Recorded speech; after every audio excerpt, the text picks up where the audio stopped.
Why would be forgiven for thinking the newly announced Galaxy S22 looks a lot like last year's phone?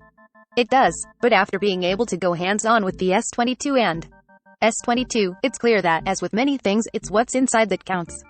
And for 2022, Samsung has packed in some major upgrades for the S22's display, performance and cameras that really separate it from last year's device. Now, before we move on to the new tech, some of the S22's design tweaks include an updated range of colors: black, white, green, and pink, and the use of a new material created from recycled fishnets which Samsung employed to make the phone's key bracket, with additional post-consumer recycled material also used in the S22's speaker module and side buttons. Sam Rutherford, Engadget. Elsewhere, both the S22 and S22 feature flat, not rounded displays made from Gorilla Glass Victus, a chassis constructed out of Samsung's Armor aluminum alloy, a 40-megapixel center-mounted selfie shooter and 3 rear cameras, a 50MP wide, 12MP ultra-wide, and a 10MP telephoto with a 3x zoom. So not a huge change, but it's not like the S21 needed a complete revamp anyway. At the same time, it's important to note that it's 6.1 and 6.6 inches, respectively. Both the S22 and S22 have slightly smaller screens than their predecessors. And before you get your hopes up, none of the new S22s have a headphone jack or an SD card reader. Instead, Samsung concentrated on improving a number of the S22's most important components. So while the S22 and S22 SFHD screens still top out at 120 Hz, Samsung decreased the lower limit of their refresh rates to just 1 Hz, down from 10 Hz, to help save on power even more. Meanwhile, both phones got significant brightness upgrades, with the S22 capable of hitting 1,300 nits in direct sunlight, while the S22 goes even higher, peaking at 1,750 nits. Frankly, Samsung has been making the best mobile displays on the market for years, and even though I only had a short time with the new S22s thus far, the S22's brightness is quite impressive even compared to other premium handsets like the iPhone 13. Sam Rutherford, Engadget. That said, perhaps the biggest display innovation on the S22 is Samsung's new Vision Booster feature.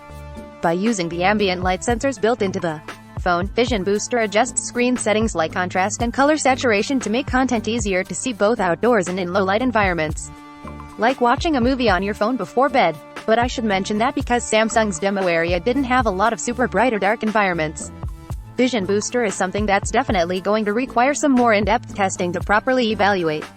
On the inside, in addition to 8GB of RAM and either 128GB or 256GB of storage, the S22 also features Qualcomm's 4nm Snapdragon 8 Gen 1 chip, or an Exynos 2200 for most folks outside of North America. That said, there are some important differences in specs between the S22 and S22, as the S22 tops out with 25-watt wired charging, a 3,700 mAh battery, and Wi-Fi 6, while the S22 gets 45-watt wired charging, a 4,500 mAh battery, slightly faster Wi-Fi 6E, and UWB ultra-wideband communications. Both phones feature 5G, 15-watt wireless charging, ultrasonic and screen fingerprint readers, IP68 dust and water resistance, and the same resolution cameras in front and back. Gallery. Samsung Galaxy S22 and S22 photos, 11 photos. 1/11. But the phone's cameras are clearly where Samsung invested much of its resources, which makes sense now that the Galaxy S line is facing increased competition from handsets like the iPhone 13 and Pixel 6. On the S22, the most important camera upgrade is the phone's new 50MP wide-angle camera, which Samsung claims features pixels that are 23% larger than before to draw in more light in dark environments.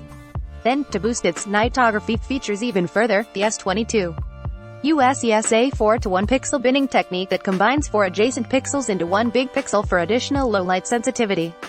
And for those who want extra help capturing crisp videos, Samsung also added a new auto-framing feature that can track up to 10 subjects at the same time, while adjusting the camera's focus and framing, with a new advanced OIS tossed in to help iron out any bumps or shaking. During my hands-on session, while I didn't have multiple people to stick in front of the S22's cameras, the phone still did an impressive job of locking onto my colleague Cherylyn's face, even as she bobbed and weaved throughout the frame. And I didn't even have to tap the phone screen to lock onto her face. Sam Rutherford, Engadget. Alternatively, if you love shooting portraits, the S22 also employs a new AI stereo depth map process that can more easily distinguish the difference between your subject and the background for enhanced bokeh and studio lighting effects. And new on the S22, Samsung's portrait mode works on pets too. When it comes to software, the S22 comes preloaded with One UI 4.0, which is based on Android 12. This means you get all of Google's recent security upgrades, including notifications when apps use the phone's mics or cameras and the new privacy dashboard, along with extra home screen customization options and more. And to make storing things like digital IDs, credit card info, and travel documents on your phone a bit easier, the S22 has a new secure storage feature called the Samsung Wallet. There's even a new live sharing feature in Google Duo that lets S22 owners stream videos to other people on the call, similar to Apple SharePlay feature in iOS 15.